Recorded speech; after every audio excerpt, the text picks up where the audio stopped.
My nephew called last week. Amo Hassan, he shouted. You're rich, I scoffed. Reza, you been into your dad's falafel again? No, Amo, he insisted. You're a millionaire. Turns out my childhood savings account, untouched for decades, had finally matured. 1 billion Rials, 1 million tomans. I was swimming in, well, enough to buy a modest used car in America. The irony wasn't lost on me. A millionaire in Iran, a country where the national currency makes monopoly money look stable, where economic sanctions are whispered like ancient curses, where owning a decent apartment requires the GDP of a small island nation. Still a millionaire. My inner child, who dreamt of Lamborghinis and private jets, briefly flickered to life. Then I remembered the current exchange rate. Oh, the sweet sting of reality. Back in my father's time, 1,000,000 tomans meant something. You could buy a house, a nice house, maybe even two. You could travel the world, sip espresso in Rome, haggle for carpets in Istanbul. You could live like a shah, minus the whole being overthrown in a revolution part. My grandfather used to tell stories of buying hectares of prime Tehran real estate with what would now be considered pocket change. He'd shake his head at the absurdity of it all, a wistful look in his eyes. 1,000,000 tomans then, he'd say, was like holding a fistful of magic. Now it's like holding a fistful of, well, Rials, which is to say, not much. So what can you actually do with 1,000,000 tomans in today's Iran? Well, you can't buy a house, unless you're looking for a charming fixer-upper in the sewer system. You can't travel the world, unless your idea of the world is limited to the bus route between Tehran and your grandmother's village.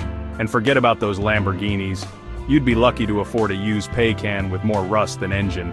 The reality is, 1,000,000 tomans these days buys you options. Lots and lots of options. Options on what to eat for dinner for the next month. Options on which bills to pay and which ones to pretend don't exist. Options on whether to laugh or cry at the absurdity of it all. But hey, at least kebab is still affordable, right? Right? Of course, there are other things one could theoretically do with 1,000,000 tomans. Things that are, shall we say, frowned upon. Things that might land you in a cozy chat with the morality police. Things like, hypothetically speaking, indulging in a little haram entertainment. Imagine for a moment the thrill of a high-stakes poker game fueled by bootleg vodka and the fear of getting caught. Picture a clandestine rave hidden in plain sight pulsating with forbidden Western music. Envision a romantic rendezvous, shrouded in secrecy, where young lovers steal a kiss under the watchful eyes of the Ayatollah's portraits. These are the fantasies that dance in the minds of Iran's accidental millionaires, the forbidden fruits of a society grappling with its own contradictions. Section 5. The Economist's Nightmare. From an economist's perspective, the Iranian toman is a fascinating case study. It's a currency caught in a perfect storm of sanctions, mismanagement, and good old-fashioned bad luck. It's a currency that makes you question the very definition of value. It's a currency that could make even the most seasoned trader break down and weep into their spreadsheets. But here's the thing about economics, it's all relative. Sure, 1,000,000 tomans might not buy you a cup of coffee in New York City, but in Iran, it still carries weight. It's a symbol of status, of resilience, of the ability to navigate the choppy waters of a volatile economy. It's a reminder that even in the face of adversity, there's always a way to make a deal, to find a workaround to survive. Section 6. The Black Market Bazaar. The black market, or as we like to call it, the bazaar of resilience, thrives in the shadows of Iran's official economy. It's a place where you can find anything, from smuggled iPhones to vintage Levi's, all for the right price, of course, in US dollars naturally. The black market is where the toman goes to dance with its distant cousin, the greenback. It's a chaotic, exhilarating, and slightly terrifying world where fortunes are made and lost with a handshake and a prayer. It's a testament to the ingenuity and entrepreneurial spirit of the Iranian people, who can find a way to turn a profit even when the odds are stacked against them. Section 7. Love in the time of sanctions. Love, as they say, finds a way. Even in a country where dating is a delicate dance of chaperoned encounters and coded messages, 1,000,000 tomans might not buy you love, but it can certainly buy you a memorable first date, within the confines of what's considered culturally appropriate, of course.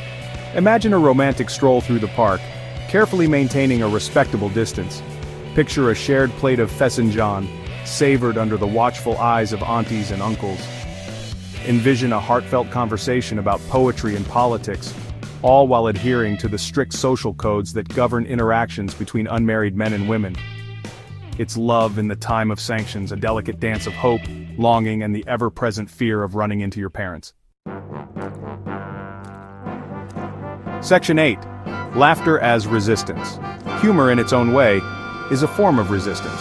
It's a way to cope with the absurdity of life under sanctions, to find light in the darkness, to remind ourselves that even when things are tough, we can still find a reason to smile.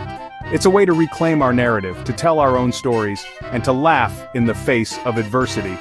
We joke about the devaluation of our currency, the scarcity of imported goods, the ever-present threat of government surveillance.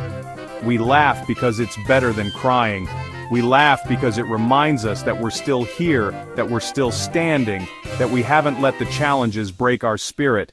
We laugh because, in a way, it's the most Iranian thing we can do.